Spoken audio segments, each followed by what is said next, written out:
It was back in 2001, and Oddworld was in development on Munch's Oddysee.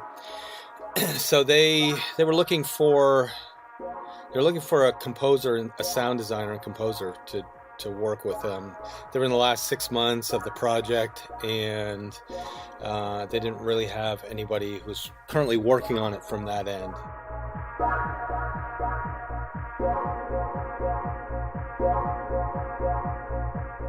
They posted it was actually a position for a sound designer, and so I responded, and about 500 other people responded too.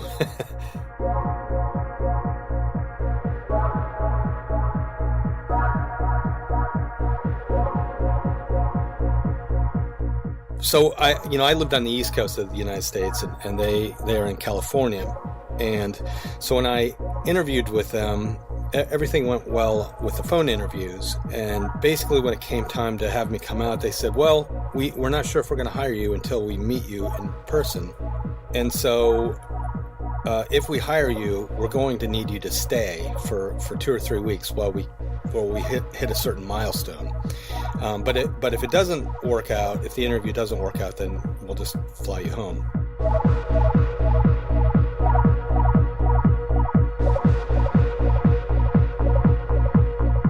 So they said, if you're going to come out, that means you're going to have to pack a bag and come out for 2 or 3 weeks, just in case you stay. So I went out and I interviewed, and that day I went through the series of interviews with Lauren and Sherry and some of the the producers and other people. And by the end of the day, they said, yeah, we're going to hire you. I went right from being interviewed right into working the next day. And so it was pretty rushed and pretty crazy, the whole production. I think that was one game I do wish that I would have been able to have more time. There were a lot of technical issues just because it was an Xbox launch title, and there were a lot of things, and not just on our side, but on Microsoft's side, where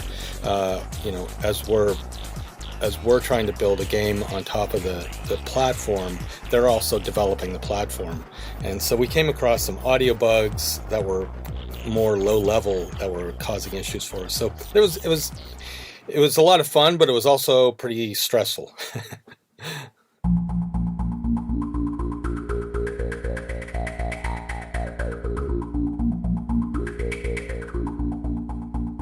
Like I mentioned, I came in at the end of the project, and there was a lot to do because the game, over, as you might know this, it changed a fair amount over a period of time, and went. I think it was originally supposed to be published on the PlayStation, right, and then moved to the Xbox, and so.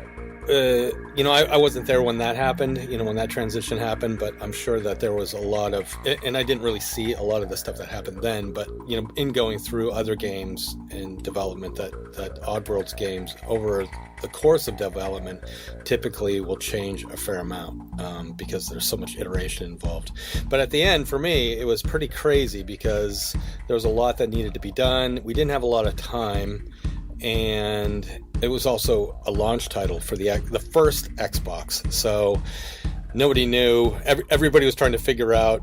It's like trying to fly a plane it's trying to build a plane while you need to fly it. That's basically what we were doing.